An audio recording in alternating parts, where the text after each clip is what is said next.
Louvado seja nosso Senhor Jesus Cristo, para sempre seja louvado com a nossa Mãe Maria Santíssima. Salve Maria. Dando continuidade ao estudo do nosso tratado, nós estamos no parágrafo 43.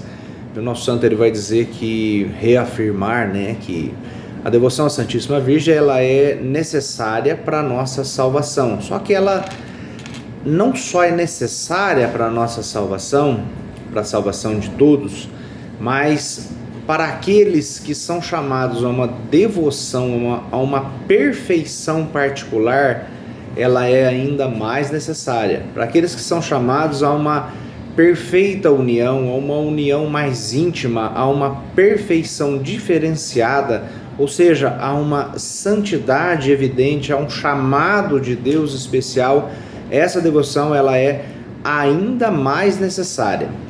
E ele vai continuar dizendo que Nossa Senhora, quando foi saudada pelo arcanjo São Gabriel, ela foi achada cheia de graça, porque o arcanjo ele vai dizer: ave cheia de graça, o Senhor é contigo. E isso de modo algum aconteceu com nenhuma pessoa antes ou depois dela, porque somente Maria ela foi achada cheia de graça, sem auxílio de nenhuma outra criatura.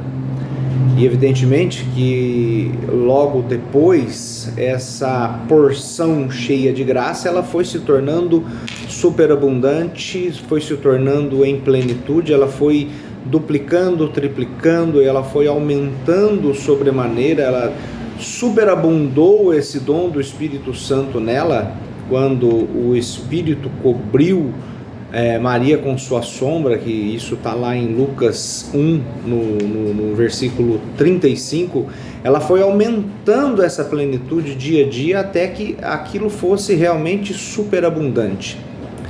Todas as outras criaturas depois de Maria, elas só encontram ou encontrarão graça por meio de Nossa Senhora.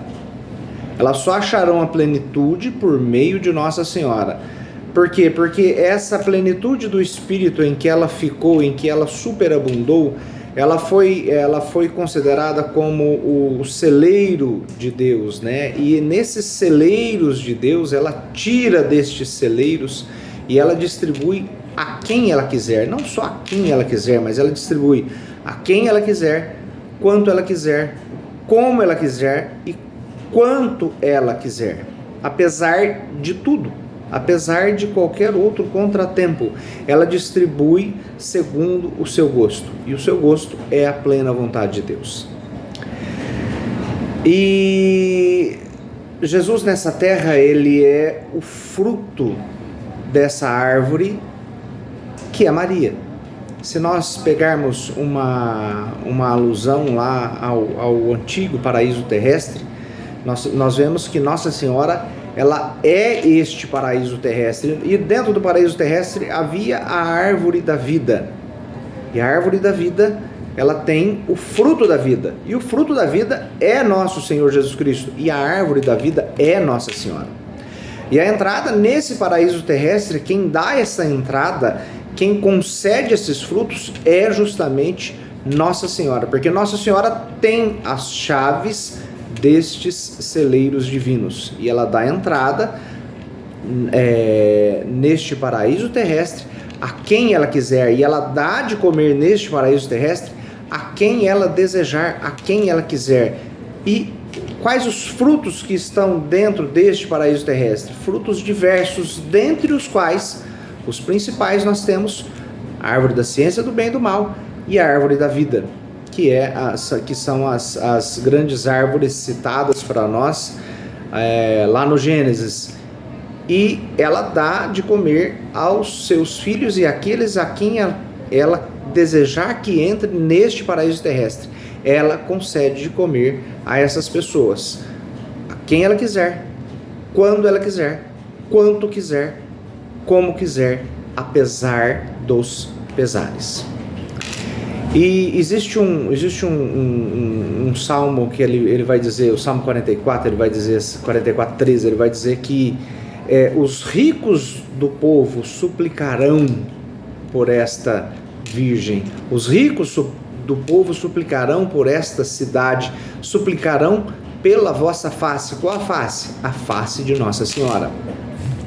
E particularmente no fim do mundo, no fim dos tempos que nós estamos vivendo, Nossa Senhora ela vai suscitar os grandes santos, e eles são chamados aqui e comparados como os cedros do Líbano, porque ele vai dizer assim que no fim dos tempos esses grandes santos eles serão grandes e imensos, em contraposição aos santos do passado, eles serão muito grandes. E ela vai dizer que o nosso santo vai dizer que ele compara esses grandes santos aos cedros do Líbano, que são árvores gigantescas, em comparação às outras árvores que são grandes. Por quê? Porque particularmente no fim dos tempos, ela vai suscitar estes grandes santos em contraposição aos grandes inimigos que surgirão justamente nesses fins dos tempos. Em contraposição a esses grandes inimigos. Quais são esses grandes inimigos? São os hereges, são os cismáticos, são os idólatras, são os ímpios.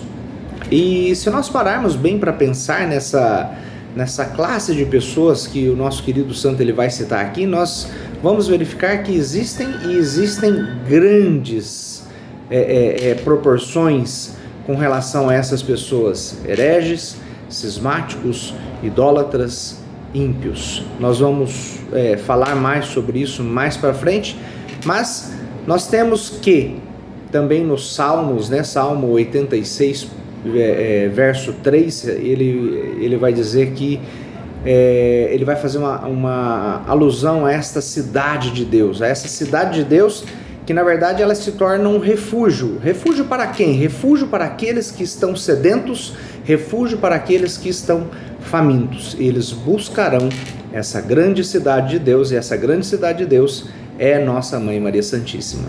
Louvado seja nosso Senhor Jesus Cristo, para sempre seja louvado com nossa Mãe Maria Santíssima.